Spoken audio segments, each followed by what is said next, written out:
Hey, Ron Newcomb here with the Indie Coach Podcast. So I'm here with three young men that I have recently connected with, and they're all film makers, film enthusiasts, and just fellow sojourners on the journey of life, trying to tell stories and get paid for telling those stories. But I was able to meet with Liam and Christian earlier this week, and we really kind of connected, hit it off. And one of the things I was just telling them about is with the Indie Coach, I always want to be ensuring that I know and have the latest and greatest information. And a lot of times, stuff's coming at us so fast that the younger crowd, one of the advantages that they can bring to the table is the tech part of it, the technology part of it. Just even talking with Liam a little bit about distribution and what that might look like for their project. He just had a different potential perspective than a lot of traditionalists. And I think a lot of us want to know what other people are kind of thinking, particularly the younger people, and how they kind of see the lay of the land. Because thus, a little bit older generation, all we hear about is you better be getting used to TikTok. And I'm like, what does that look like? And what does that mean? Verticals and, maybe all the above. I don't know. But the traditional filmmaking has never been my path. So I've always been a little bit outside of the box, even though I've done some traditional things. And so what I did was I wanted to invite these guys onto the podcast to just kind of talk shop. So I have some questions, but I want the conversation to kind of guide us where it goes. So why don't I do this and just kind of call on each of you, and each of you kind of give a little bit of a different perspective on your background, so the audience kind of knows a little bit of who you are, what you're about. And then also maybe Christian, if you could talk a little bit about the collective project that you all came together with that as well, which also kind of gives you a lot of clout and credence. Because look, I don't, a lot of people call themselves filmmakers, and I'm one of those that where I was a Marine, okay, and you got to earn that title, United States Marine. Not everybody can be a Marine. So I take that same thinking. Not everybody can be a filmmaker. You're not a filmmaker until you execute and you get something out there. The fun part is the filming. That's the sizzle. That's the fun. It's the grind is the finishing, and it never turns out the way you want it. And I feel you owe it to your team to get it out there and birth it into existence. So until you go through that, you're really what I would call a film enthusiast. Certainly, you're a film wannabe maker, but you're not quite a filmmaker yet until you kind of have gone through the school of hard knocks of making the film. And you guys have just kind of powered through that recently, albeit a short. It's still a process, and one you kind of have to. I have a Ronism that says a film will fight you every step of the way. It's your job to pull it into existence. You have to birth it into existence, and it doesn't want to be born. You have to pull it into existence. Um, I'll give you an example. Almost every project I've ever been a part of, I'm talking features or even an episodic series, invariably I have people come up to me on the first day of shooting telling me all the reasons why we should delay. This is almost every time I've started. So there's a reason the film is going to fight you, and it's your job as the producer, as the creatives, to carry it on. So, Christian, I'll kick it over to you, man, to kind of kick us off, to introduce yourself, your background, and then maybe set the stage of y'all's project. Of course. First off, thank you for having us. We really appreciate it. I know I speak for all of us when I say that. So a quick little bit of background on me was I came to film the world of film in a very unconventional way, but also conventional at the same time. So back in middle school, I just really enjoyed making videos and editing them. One of my favorites was just making sports highlights. So like those things you see on ESPN. But Yeah. again, I was in middle school, so these were a lot, less impressive.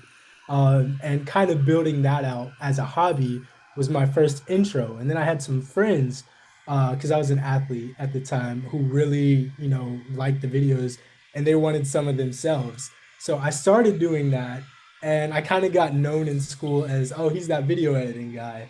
And my mom, I give a huge shout out to my mom. She's very entrepreneurial, and she kind of pushed me into the lane of, well, why don't we get you, a good camera, and you kind of start your own little business this way. And I was like, yeah, it sounds like an idea.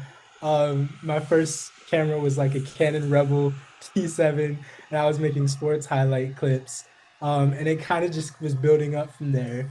From there, I actually had transitioned into the music industry. I'm just a big music head, along with film head. And I had a lot of friends who made music. This is kind of the golden era of the SoundCloud era. So, making videos like that. And then as I was preparing to go to college, I knew video production, the realm of media and producing, that was my interest. That's what I wanted to do. And I landed at the University of Miami where I met these awesome guys. Um, and I'm gonna fast forward a lot here. So no, junior year actually, was it was my first experience truly producing a short film. This is not the short film we created. This was the first one. And that was a huge learning experience. All of us know making a film, the epitome of making a film is roadblocks, and overcoming. So, junior year was a lot of learning that and growing friendships with Matt, the director. Liam, meeting him, he's genius when it comes to media, marketing, and that whole field. So, kind of just becoming friends with them, and sharing knowledge really is how we really grew together. And then fast forward to our senior year, we made this project, Kung Fu Conundrum. Matt was the screenwriter and director. He came to me with a very ambitious idea, and I loved it. Is a Miami Vice type of parody, comedy, action, everything I love in a film. And I knew I wanted to hop on it. And man, just immediately we hit the ground running from all the lessons we had learned from the previous year. And I just have to say that was one of the most fun projects I've ever worked on ever. But yeah, um, kind of to give y'all some entertainment, Ron, you had talked about one of the key things that distinguishes you as a filmmaker is hearing things like people saying, we should delay, and some of the things that come along with that. There are so many stories like that from this short film. One of the main ones, I won't go into detail about all of them because we could be talking for days about that. But one of the main ones was this was fall of 2024, during a very unique hurricane season down in Miami. And one of our main actors was actually based out of Tampa. And Hurricane Milton came along and completely threw a wrench in our plans. He had travel issues with travel, wasn't able to get down on time at the time being, and it just seemed like all roads were pointing to, oh no, we're gonna have to delay the shoot, and this is like crunch time. This is like right before we start shooting, but we were able to figure it out. I give a huge shout out to my team. Um, Gosh, like yeah, one thing about us is we're very cooperative. That's one thing I'll say. So Yeah, I no, I give mean a huge shout that's out the to that. beauty of filmmaking, right? Is you do have to have this kind of collaborative medium of which that's what I love about filmmaking is you take all these different artists, Mhm. individualized, and then bring them cohesively together. Lord of the Rings that we're all sounds like we're fans of, no Absolutely. better than that, right? I mean, you have people doing sculpts and painting and makeup and two guys doing armor for 2 years and all these different mediums, and yet they're all doing it so one cohesive story. So you guys recently graduated, is that right, Christian? What are you doing now? Yeah, so we actually have a very fun project. I don't know how much detail we're supposed to share right now, but we are actually working with a production company in LA, handling some of their marketing Okay. and brand distribution strategy. Um, Liam was actually the one who helped connect us with them. So, huge shout out to him. Yeah. Again, I don't know how much we're supposed to share, but we're kind of helping with Yeah, that that's enough. new. Yeah. Yeah, go ahead. Yeah, you don't need to go, It, reveal it's too much until it's ready. it's really leveraging creators and their audiences and then digital distribution platforms like YouTube to Mhm. kind of test the waters to see, hey, is there a potential audience for this thing? And Yeah. then kind of use that to leverage it into your next conversations and negotiations with whoever wants to license it or buy season two. So should be exciting. And there's a few other projects in this space that are developing outside of us. So just keep a pulse on it, keep an eye on it, because that seems to Yeah. be a cultivation ground for IP. Yeah, no, no doubt about it. Matt, let's go to you, man. Yeah. So just to kind of give a little bit of background about myself, I would say I'm a writer director. And although, nowadays I feel like everyone says they're a writer director. So kind of to your point of you need experience to kind of say that, I've kind of been producing and writing and directing short films, little clips, movies my whole life. I kind of got into it as a young kid. My grandpa actually was the first one that kind of introduced me to the world of kind of media and entertainment. Oh, cool. Maybe not through the best way because he was what some would call a pirate. So we had kind of this massive collection on iTunes of any movie you could possibly imagine, and just Yeah. like some of my earliest memories were being down in Florida with him, just watching some of like the randomest movies. There was I remember seeing, the Rush Hour. I've seen all the James Bond movies before I was like 10. And just that kind of like instilled this love of not really, I wouldn't say like filmmaking, but just like entertainment and that Yeah. feeling of bringing people together to watch, to laugh, to kind of experience something as a collective. So kind of how that's progressed me through life. Like I said, I've kind of always been, picking up the camera, making short films in my backyard, with my friends, wherever. And I always kind of knew I wanted to do something creative. So I initially went to college for, creative advertising because I thought, oh, there'll be a nice balance of being creative, but also kind of having the opportunity to make a little bit of money. But I kind of found that I was like watching all these kids making their movies, and I was like, oh, that needs to be me. So, especially I think it was junior year where I really kind of took a deep dive in. What Christian was saying, we produced our first real short film, which was like this kind of spoof time travel rom com thing, and our whole kind of philosophy with that was, and it wasn't like let's go and try to make some high art. It was let's go and try to make something that's entertaining that people want to watch, and then kind of figure out the rest later. Yeah. So kind of progressing that into this year, it was thinking about, okay, we have an opportunity to kind of make one last project under the guise of being students. So how can we kind of take that opportunity and make the most out of it? And kind of going a little bit back to what Liam was saying with this kind of new age distribution and marketing, we're thinking about, okay, we're making something that is a film. It's going to be horizontal. It's going to be kind of traditional in that sense. But how can we adapt those more traditional storytelling techniques? How can we adapt those more traditional production techniques into kind of a new age medium? So we were thinking about, making it as fast as possible, making it as funny as possible, making it as punchy as possible. And that was kind of our mentality when going into it. And yeah, it was a lot of fun, a lot of roadblocks, a lot of challenges, but couldn't have a better team with these guys. And yeah, that's kind of where we are now. Yeah. No, that's great. Liam, bring it home, man. How about you? Introduce us a little bit. Yeah, I've been working. I actually transferred. I started my first 2 years at Syracuse in the VPA as a film major. Kind of got my foot wet. Kind of same background as all these guys of just playing around with the camera in high school, and was like, what do I go to college for? And it's like, I guess I'll do something in this. So I kind of got shot out there, and then realized like, okay, what you're actually gonna have to come out of college and do something. So what do you want to do? And I was like, well. I didn't really think that college had what I wanted. So I looked down south and Miami had a entertainment business program because I was like, I can always do films outside of class. I can't always take a class outside of school. So I essentially did the business path. I learned about marketing and distribution. I was seeing all of my friends like Matt who were like making these short films, but then they were going nowhere.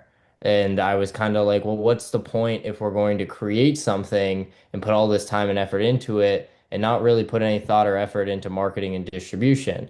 Now, I'm not saying like you're going to get this picked up by Miramax, but I am saying that like let's try to put it out into the world and put it in front of people. And I think it's one of the best times to be entering this space. as a filmmaker because you're able to get in front of audiences. It may not be at your local AMC, but it may be in a digital way, but that may also be the way that you start. And you're able to develop followings and really have people who love your artwork follow you and support you.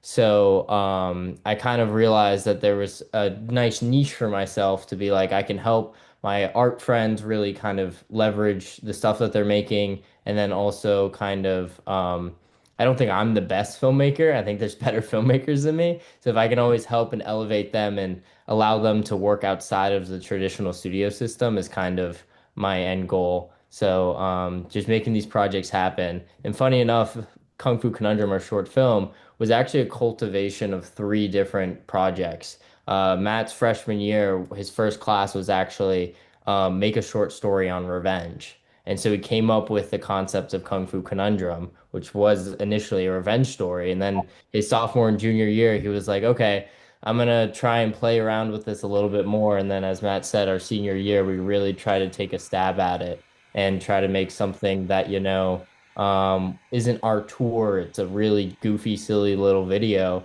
but we think that putting it out there into the world with some smart marketing and testing out some new ideas about discovery and short form allows that to be made. So yeah, in this day and age, if you want to be just a filmmaker, you can be just a filmmaker. But also understand that there's just still marketing and distribution and producing that goes on. It's not just about pressing record and pressing stop and being in the editing room. It does encompass much more than that if you're trying to build and find an audience. Yeah, man, this is why I wanted to have you on. I mean, you're speaking older than what you sound. I mean, that is a lot of wisdom right there, my friend. So, speaking for the kind of older crowd of us filmmakers, my audience, one of the reasons why I wanted to have you guys on is you're in the sweet spot of that demographic of what the studio says that we as storytellers should go capture, right? The young male 18 to 24-year-old coveted ring. And yet you guys probably, if I'm guessing, grew up never not knowing YouTube, correct? I mean, yeah. So that, which, is fascinating in and of itself. I have 5 kids. I see that they watch YouTube more than anything else. And so I know the landscape is going to change. And yet here I am stuck in my traditional, let me go get a theatrical release situation, right? Which I know is right around the corner of changing, which is why I wanted to have you guys on. So we're all filmmakers. We all want our stories told exactly like you just eloquently put, Liam. Your films are intended to be seen. That's part of it. Without an audience, what did you really make? A story has to have a listener. Otherwise, you're just talking into the air. So if it has to have an audience, talk to, you guys are a young group, just graduated college. Let's just assume, I know probably the first things you're thinking of is, man, I got to get a job. I got to pay back the school loans and all the nuances of life. But let's assume those things were taken care of. And you're starting out in your filmmaking journey and career and like, okay, this is what I'm going to do. This is what I believe the best path is to 2025. What would you tell yourself, your team, your peers, and those in my demographic?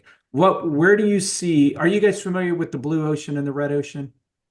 I'm familiar with blue ocean, not so much the red ocean. So the blue ocean is a red ocean is the blue ocean is everywhere, right? It's Right. opportunity. And then the blue ocean is you'll go fish there and it's like, oh my gosh, there's all these fish here. But then all the other fishermen hear about it and they all come. And it's all the feeding frenzy that turns a blue ocean what is profitable, the studios, right? The streamers, right? YouTube even, to everybody goes there and suddenly it becomes overfished and that becomes the red ocean, right? Because it's blood in the water. There's so much activity, it's blood in the water, and that's not what you want.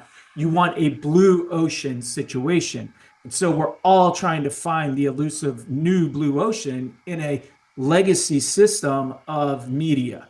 And one of those things that is pretty obvious, one you just said, Liam, which is the big one obviously being YouTube. You don't have an excuse not to get out there, but just because you hit publish on YouTube doesn't mean much of anything if nobody sees it. There's plenty of videos I put out there and it goes, nobody sees it. So, is it TikTok? Is it vertical? Is it is it YouTube? Is it teaming with a potential new streaming platform or something else out there? I haven't heard a lot about Vimeo in a while, so I don't really know how good or not good they're doing. But YouTube, TikTok, Instagram, Facebook, heck, even LinkedIn from like a professional perspective. If you guys were betting men, where should we be looking for the blue ocean? I'll take a stab at this from the Please. marketing perspective. I think it's a bit of a question of where can you build an audience? And an audience can be anyone who reads something, watches something, listens to something. And you can do that through a multitude of ways if you want to just talk about the industry, if you want to write about the industry, but if you want to just talk about movies in general. But once you've built that audience, they can then support you wherever you go. So I would really find a medium that you're comfortable with and that you understand. A big part of posting content on TikTok or on YouTube or on Instagram is that you're going to have to kind of break through. And the way that you break through is through consuming content on that site to understand what resonates with audiences and things like that. So there is a level of marketing strategy and audience development that needs to happen even before you go make a film. I think normally we think of things as make something, then find the audience, but now it's becoming find the audience, then make something. And whatever way you can do that, and I think of like owning an audience. So it's like if I'm able to directly hit your inbox, I own this connection between you and me. There's nothing between it. If I post something to YouTube and you have to find me through the algorithm, you don't necessarily own that person because YouTube's algorithm is introducing you to. So there's a set of discovery tools, and then there's this set of ownership. I don't like the word ownership, but yeah, it's a Yeah, sense that you're yeah, able to I'm tracking. really lock in your community. And I Yeah, think discovery moving into ownership to finally moving into it's all a marketing funnel in my yeah, mind. yeah. So let me ask you this then. Let's assume that we're on YouTube. How do you when you talk about going into my inbox, where are you? How old are you again, Liam? 22. We're all So 22, I think. okay, perfect. So at 22, when you say inbox, what do you mean? Well, in that sense, I meant in reference to like email. So like Okay. Substack has had absolutely insane growth recently, and it's due to the Yes. curation of individuals and the ability to directly get to you without having to use some sort of algorithm on a social platform to reach you. So I think curation is becoming a very important thing in this ever becoming noisy world of social media. So if you're able to get 20,000 people to on your Substack where you talk about movies, and then all of a sudden you're like, hey guys, I'm fundraising for a pilot of a TV show. I need 50 grand.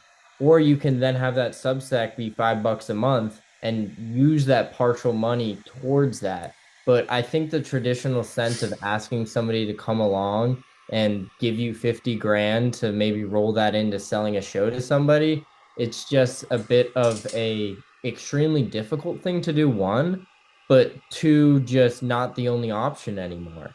Yeah. I see a lot of people using Substack and Patreons, kind of subscription monthly Yeah. things where they give you a slice of the pie, but then also a dollar, two, or three is being saved for a production budget that they're waiting to do. Yeah. Yeah. So that's part of it is I'm paying $10 a month or whatever. And a little bit of that is going into a kitty to where hopefully you're going to do the feature or the episodic or whatever it is. And I'm kind of helping knowing that that's going on behind the scenes. But I guess you also then need to be, if I'm the filmmaker and I'm taking that money, I sure as heck better be bringing value add to those people. And I do know that at 50 grand, we know as filmmakers, That's a bit of a drop in the bucket. It's like not a lot of money and yet a lot of money. Like if I had Yeah. 50 grand right now, personally, Ron Newcomb would be a happy man. I would freaking, that's more than my car. I mean, it's a ton of money. Let's not pretend like it's not. But we also know, so I've been a line producer on features where I spent $400,000 in less than 2.5 weeks. I Yeah. mean, that's the craziness of film because Mhm. you're working 12 hours a day and you're hiring all these people and your production is only 3 weeks. So, I spent that much money and that's kind of the craziness of it. But 50 grand also is a bit of a drop in the bucket. Although I will say you can do more, I think, even now than you could do even a couple years ago. It's getting Hmm. better and better. And regardless of where one stands with AI, it is becoming an equalizer on many fronts. And I mean the ethical use of it. So that's fine. I mean, I don't want to go off on a tangent there, but am I excited about it? I absolutely am because of the equalization and the decentralization of it. I mean, it used to be that only the studios could deliver that, then the streamers. Now, I happen to have a really good visual effects house in Thailand, but not everybody has that in their back pocket. So, well, that's interesting. So I have seen Substack. That I think that's a great point. Really start to like boost up. You I know, think something I want to add back to the 50 please. grand point is that you may not be able to make your feature with 50 grand, but if you're able to make a trailer with 50 grand and Okay. then you're able to distribute that and be people Mhm. be like, oh, I want to watch this. Where can I find it? And it's like, oh, we haven't made it Yeah, yet. we're Because making. I've sat in pitches where people ask for money, and the number one question is, who's going to watch this? And Yeah, if you have no data to back up that information, you're right. dead in the water. And if you can leverage your community in a little bit, I mean, if you want to use AI to make a trailer, I don't think it's there yet. But if you're able to show me something that's saying, hey, 100,000 people, 10,000 people, That's whatever right. number it is, I mean, some kid's doing it right now with he's making a fan film for Spider-Man. Let me get the name of it. It's by Golden something. But essentially he has 1.2 million views on YouTube and he's crowdfunding it. It's called Spider-Man Alone. It has 1.2 million views on YouTube. And essentially, he's leveraging, hey, this proof of concept. I put my money in a little bit to make this trailer. Look how cool this can possibly be.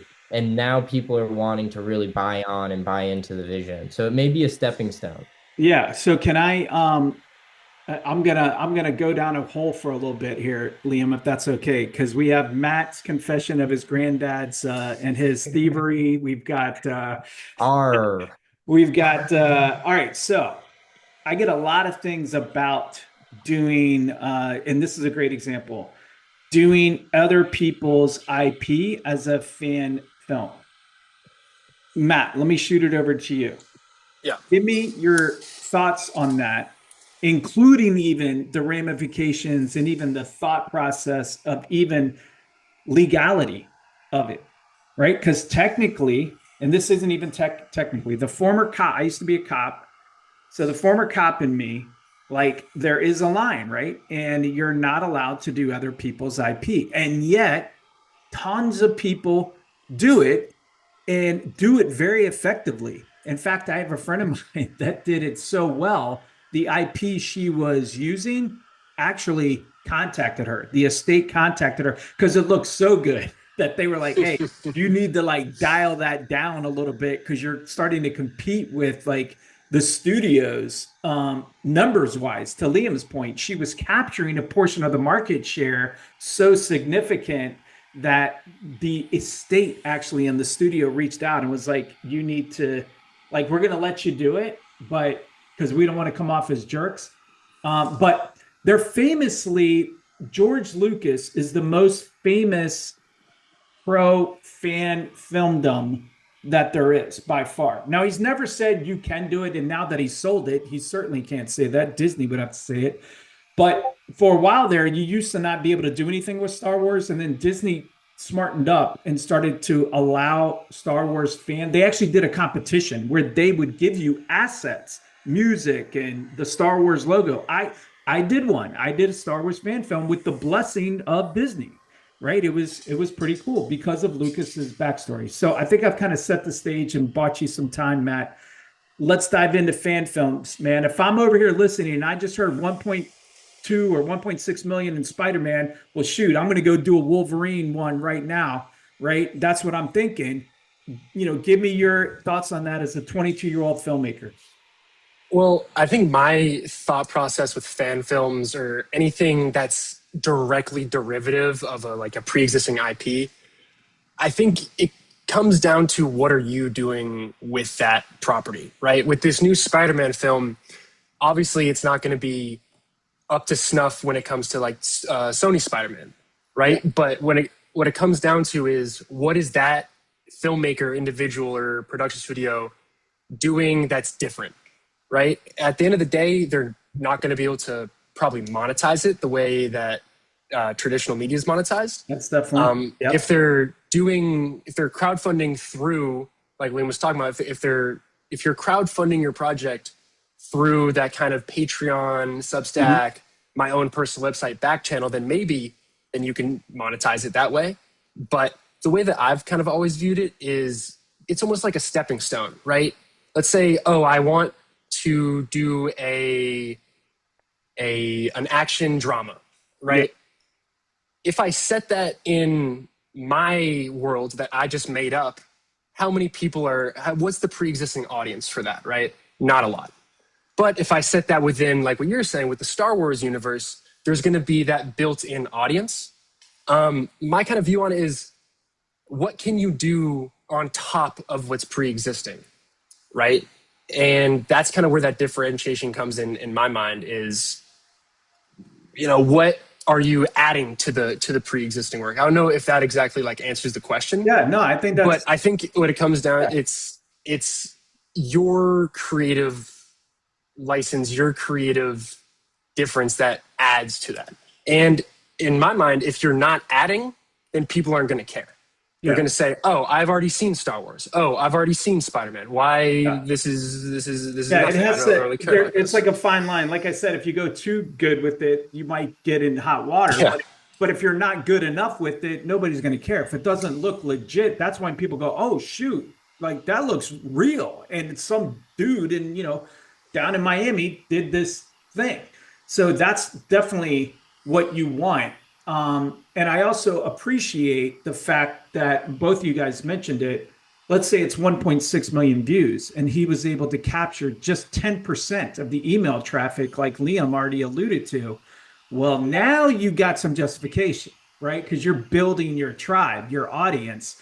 And like Liam said, you got to have that or you got nothing. You're putting your stuff out there with no views and wondering why. And I do find that fan films, although I'm reluctant to, just because of the IP, I have seen people use it extremely effectively to it. Now, what I've done is like Lord of the Rings is like my favorite film. So I did a fantasy film that was very Lord of the Rings-esque, but it was my own world, my own IP. I created it, and it was fine. There was no problems with it. And that could be another thing to where you create something to where, actors mimic, right? We as artists, as storytellers, we steal from other stories. Everybody does. Tolkien wasn't the original of his stories. He stole from a guy named George MacDonald, who stole from, others. So we're in good company. Maybe stealing isn't the right word, but certainly inspired by, and you pull from the best, right? And you make it your own. You put your own spin on it. So that could be another way. And I was jokingly serious about, I'm going to go do a Wolverine thing. Well, what if there was something like a Wolverine thing, but it wasn't Wolverine, and yet it kind of, people knew the nod, right? Just like you guys did the Miami Vice thing. You know the nod, but you're not going full all into it. And suddenly you might find yourself close enough to where it kind of kisses it, but it doesn't fully reach. So, Christian, let me set you up. So I have 5 kids, 14, 13, 11, 9, and 5. 4 girls and a little dude coming up the end. So talk to me about what advice would you give people that are listening, that are younger than you, and um, the thing is, I recognize that you guys may or may not have made it. But what I love about what you guys have done is you have made something. You've done that, and nobody can take that away from you. You've gone through, I mean, for whatever reason, college has gotten a bad rap the past couple of years about whether you should or shouldn't go. And I understand the argument there. But the fact is, it's not easy for those of us, including myself, that did it. And I was goofy enough to go on and get a master's, which is extremely difficult. The time commitment that takes, you guys have done that as well, and that adds experience in and of itself, even if it's in a classroom setting. So you have an audience of younger people, right? They're coming up through, they're like you, they invariably at some point they got encouraged to like pick up the camera because they were an actor, they're kind of silly or goofy, and they kind of got affirmation just like you did. Take me through there of like, where would you start? What would you do? How would you break in? Give me the roadmap if you can find one, recognizing that each roadmap is unique. Talk to my kids and help me help them. Okay, so to the little newcomes here, Yes. directly. So I think the last point that you said, that all roads are unique, is one of the most important things to remember. And that's something that I've always made a point on telling people that, like from our college that were a little bit younger than us, is not, for one, that's important to remember so you're not intimidated. I think that's one of the biggest things is you can start what feels like behind, or you can start what feels like ahead and realize you get to the same end goal equally. And that's the biggest thing to remember. But in practical stances, I think, again, like what you said, one of the best things to do is start. Pick up a camera, whether it's just your phone. That's what I started. I started with the iPod Touch, technically, back in the day. Nice. But just pick that up and create something that has a story, something that has a beginning, a conflict, climax, and an ending. There you That's go. what you just need to start with. And that is the biggest thing, because when you can show people that that grit, that determination, that storytelling power of, I have a vision, I'm going to create it, and then I'm going to show you it. That is the most important thing that people want to see. After you start doing that, the second most important thing, which really I feel like, and again, I understand, so I don't want it to sound like, I'm kind of being pressured on people, but this thing that I feel like gets overlooked a lot is you really need to start understanding the business of the Yes. media industry and how things uh, get shown. Because again, you can create, but if you're just creating for no one to see, you're basically talking to the wind.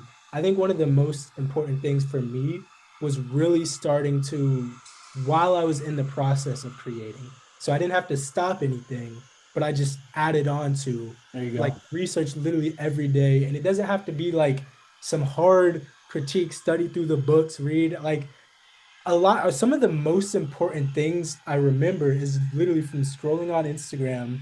A good parallel could be Facebook or even LinkedIn, or watching a YouTube video of just, and something pops up that's like, how this producer distributed this film independently here. And it helps you understand the thought process of how you can basically get to the next step, grow.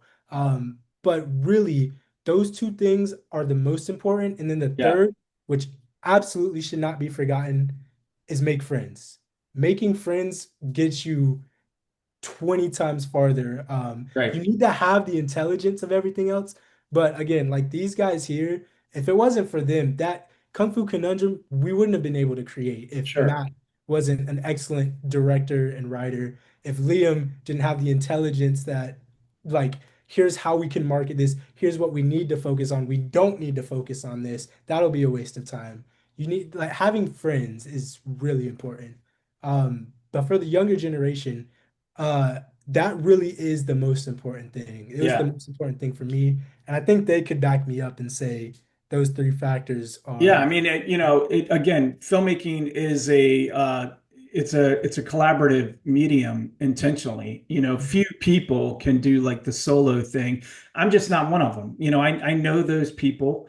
They're very talented. They're usually very, siloed and independent. They don't have a ton of friends.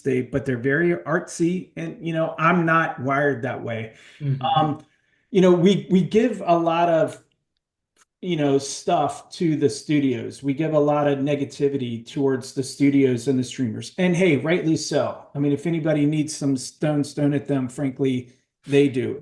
Considering this past weekend, a film starring Leonardo DiCaprio just lost $200 million, and which is blowing my mind. And I don't know how but I cannot tell you what the film is about. And I'm a film, like I'm like a foodie on film though. I mean, I'm motivated to go to a film. You don't need to do much and tip me right over the edge, and I'll go to the theater and watch it. I had no idea what that movie was about. It didn't look that great. But it's talking about Oscar buzz and $200 million. Anyways, my question to you guys, and this is for anybody to field: where is Hollywood?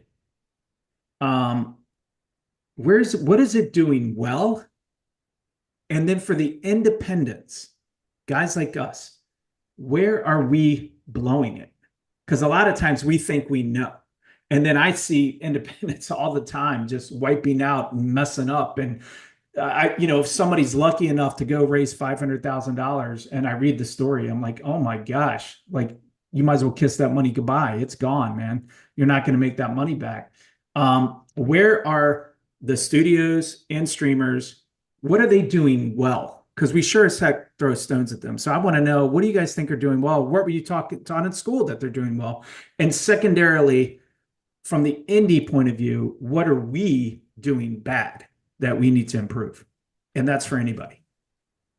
I can start us off. I think that the studios are creating really high production value stuff with the IP that they have. I think the fact that they're building out Marvel, what they've done with like Star Wars, outside of the actual story, but the fact that they're putting in money in IP and they're trying to hire and they're trying to expand and they're having new technological advances like the volume in VFX and things like that. I think they are pushing the envelope in that sense. So Yeah. I will give them credit for that. The amount of money they've spending are Yeah. historically high. Right.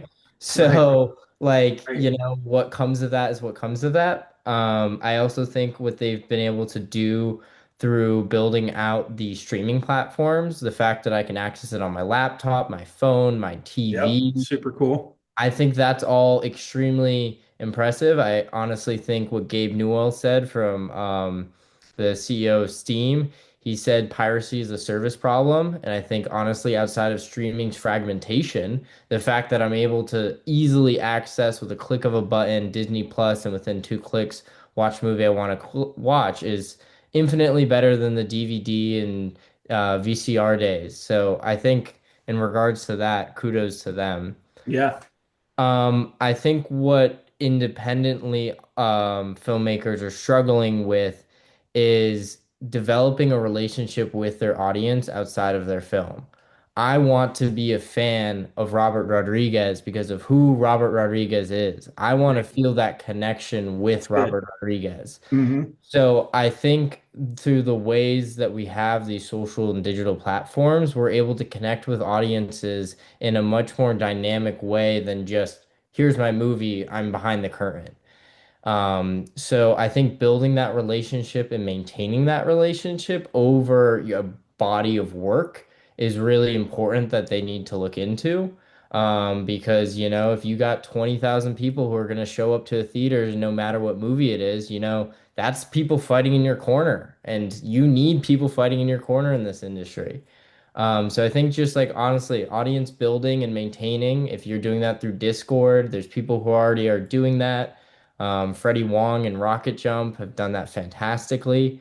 And then I also think like everyone's trying to take like in the music industry, the music artists always think that the way you make money is signing a record deal, but everybody knows the ownership is in the actual foundation of who owns those tracks, who owns the masters. And I think the same thing comes to film is it's never the film that makes the most money, it's always the IP. So finding ways that you're able to retain IP and then market and distribute that to an audience and trying to get it out there. I feel like I'm maybe talking in circles, but just proving your idea's viability before going to sell it, that means that somebody isn't taking 50% of that budget and just being like, well, we don't know if it's going to work. You can already be like, hey, it already is working. Because at the end of the day, it's a creative industry and no one knows what's going to work or not. Not even the studios, not even us as independent people. But if you keep on putting shots up, something's going to hit. Yeah, and it's, in all seriousness, with that Leonardo DiCaprio film losing $200 million, we all say we want new stories, right? And yet every time they take a risk like that, we don't show up. We don't vote with our dollars, and a studio loses 200 million. And I don't care what studio that is. That's a hit. That's a hit. You get a few of those, suddenly you're behind the eight ball and you're up for sale. So they can't do that. And so what's going to happen is they're going to de-risk, they're going to double down on more superhero films, they're going to go on IP, they're going to keep doubling down. Which I do understand the de-risking of a film project. It used to be the independents could pre-sell a film. Did they teach you this in college, guys? Yeah, the Okay. foreign Yeah, pre-sales. exactly. Foreign pre-sales. And that's pretty much gone now, because it's predicated on star power, which is my follow-up question. And Christian, let me come to you with this one. Mhm. Does star power in 2025 to a 22-year-old guy matter? I think the issue that people have with that is their idea of what star power means. Because my first response when you say that is no, it doesn't. But what I do know in my mind is something like a film with like an A-list celebrity, like we'll say Zendaya, um, people like yeah, just high-list celebrities. I am more likely to see a film if I know who's in it. But did you see what I said there? I didn't say A-list celebrity. If I know who's in it, and I think that's one of the reasons why a lot of the media industry is putting a lot of focus on creators right now, people who Yeah, do for YouTube, sure. people who do streaming, For is sure. it's not so much like that level of famous necessarily. It's about having that recognizable face with Yeah. acting skills, of course. But I want to figure out how to word this because I really think this is important for people to get down is in this creator space, I'm sure Liam and Matt can definitely back me up on this. But one of the main reasons creators have such good recognition is the parasocial relationship you get from interacting with them on social media. It's feeling like you know them, feeling like That's good. you're like almost a friend of them. That's right. And having someone like that is what I think originally made A-list celebrities so popular and so marketable. If you think about in the golden age, quote unquote, golden age of Hollywood, these celebrities were always being brought on interviews, and these Yeah. interviews, unlike red carpet interviews, those were almost like, yeah, obviously they're not the exact example, but those were like the podcast bros of the day. Yeah, Like for that's sure. how yeah, someone Yeah. where we all know them because we all see them on a Yeah. platform and we can experience like what it's like to conversate with them. Yeah, I mean that's what made late night television so popular, right? Is that Exactly. the host was the proxy for us. And Hmm. now I saw a great meme, and it was The Rock is the internet's big brother. And I was like, Yeah. yeah, that feels right. That he feels like my big brother. Like I kind of know him. I feel like it, even on a weird personal level, like I kind of know him. And I Mhm. don't at all. But to your Exactly. point, there is that connection. So, Matt, let me shoot over to you with the same thinking. So here's something that I think is true is that I don't know that you need A-list talent. What I do think you need, though, you can have that, but what you really need is spectacle.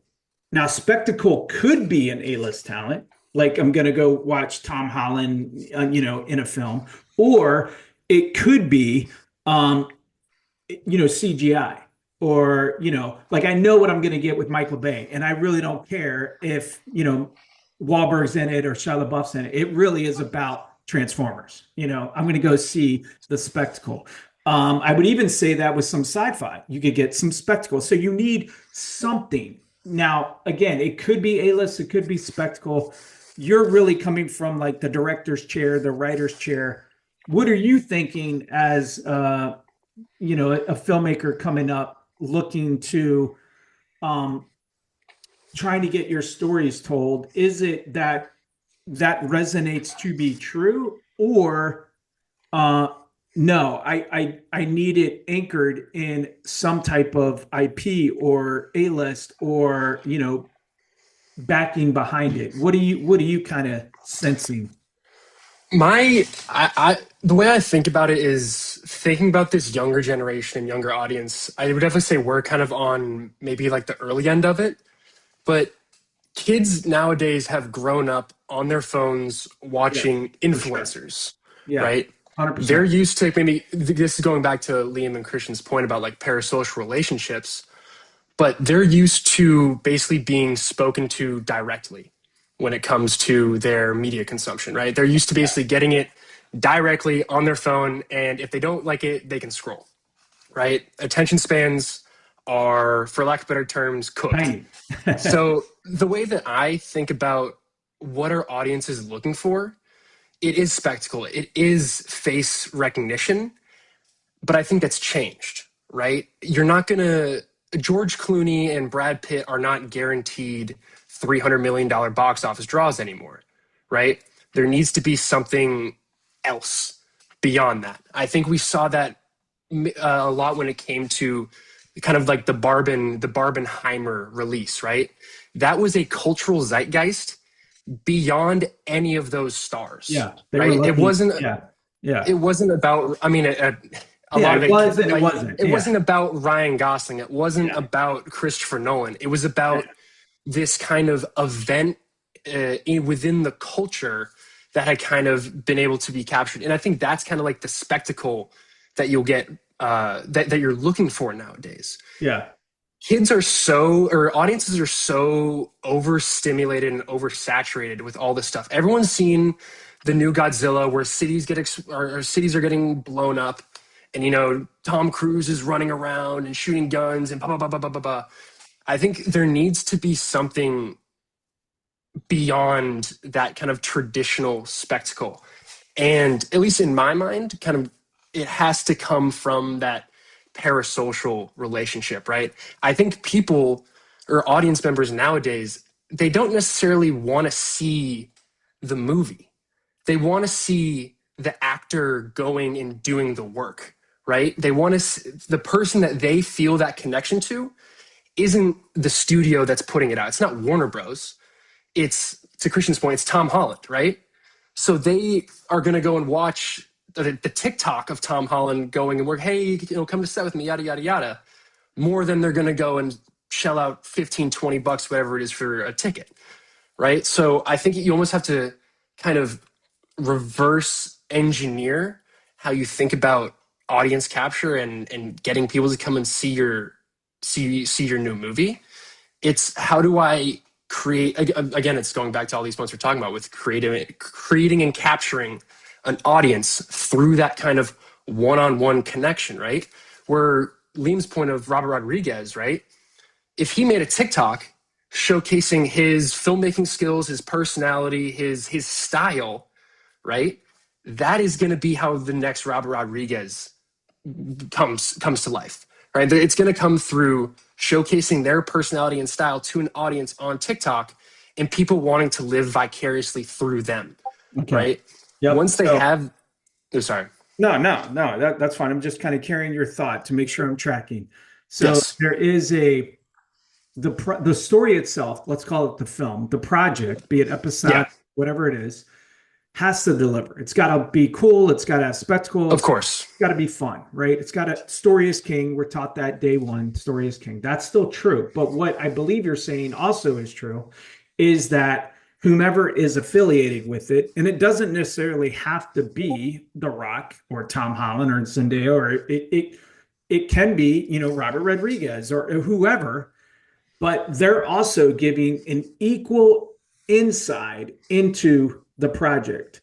And we're getting to see the project through their lens. In fact, it could really almost be any project. In fact, the more open they are, the project almost becomes a byproduct of how popular this is. Because if they become cool, open, and it's like, wow, man, they're really showing me this stuff. And now I feel a part of it. I'm bought into this way more. I mean, I'm sure you all have seen a painting and you go, yeah, that's okay. But then the artist is there and he explains the painting to you and why they chose these colors and what this means. And look, there's no doorknob on the handle, and that's because you have to knock. You can't just go in. And suddenly you see the painting from a whole new light and you're bought into this painting. The painting is just okay. But now in your mind, you're like, that's the best painting I've ever seen in my life, because you're bought into it.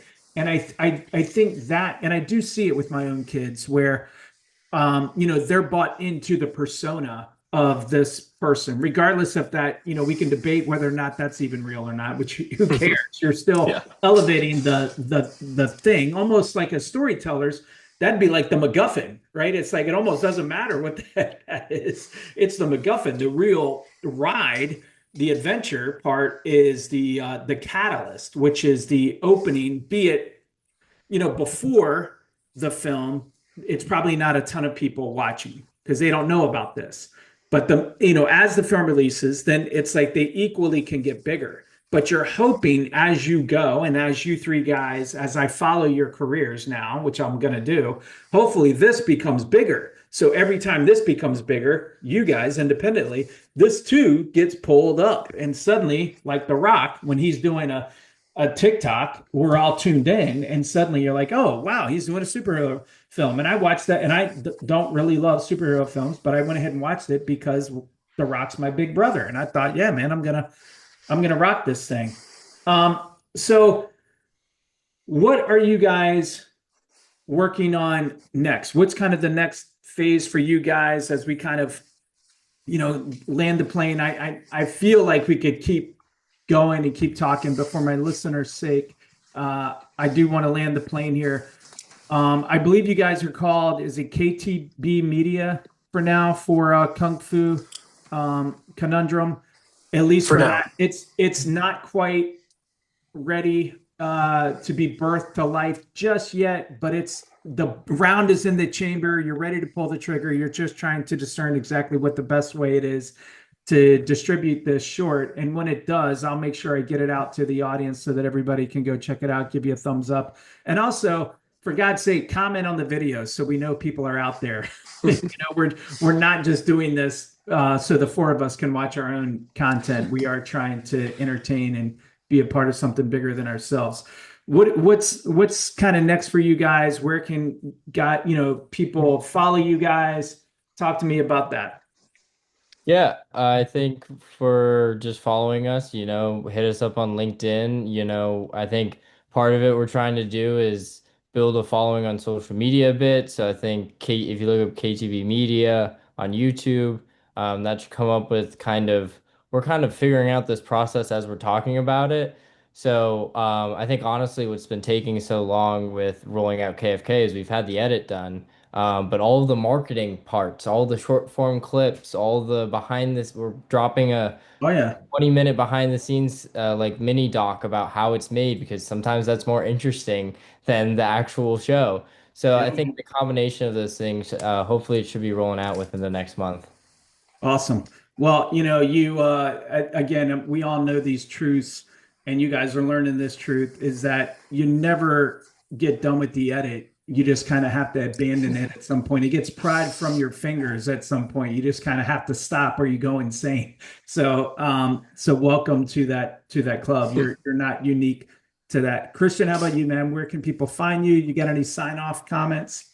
Yes, definitely same as Liam. Professionally, LinkedIn is my best bet. Christian Burnett. Um, I mean, future projects is just kind of everything we've been doing. A lot of creating, a lot of filmmaking, and a lot of marketing and informing people on the future of marketing from our perspective on how you should bring your stories to audiences is really important. Yeah, Yeah, that's I it for like me. it. Yeah, no, I mean that's look, like I think we've said this probably 5 times that if people don't see your stuff, then what are we doing? And we all know that's the very definition of marketing, right? So marketing is no small thing, and it's really freaking hard, really hard. And you got to pay for it. And just because you're paying for it, that's not even a guarantee. Matt, what's your sign offs, man? Where can people find you, support you? What do you got going You, on? you can find me Instagram, LinkedIn, just my name. You can find me on YouTube, KTB Media. We'll be dropping our short film coming soon. But I guess my like sign off for everybody is kind of like stay optimistic, keep making stuff. I think that's the biggest thing. Just like keep making and just keep staying optimistic. I mean, it's kind of like tricky with like the state of the industry, especially for us going in. It was pretty bleak outlook, but we told ourselves, stay busy, and the opportunity will come. So that's kind of my words, my last parting words of Yeah. kind of wisdom.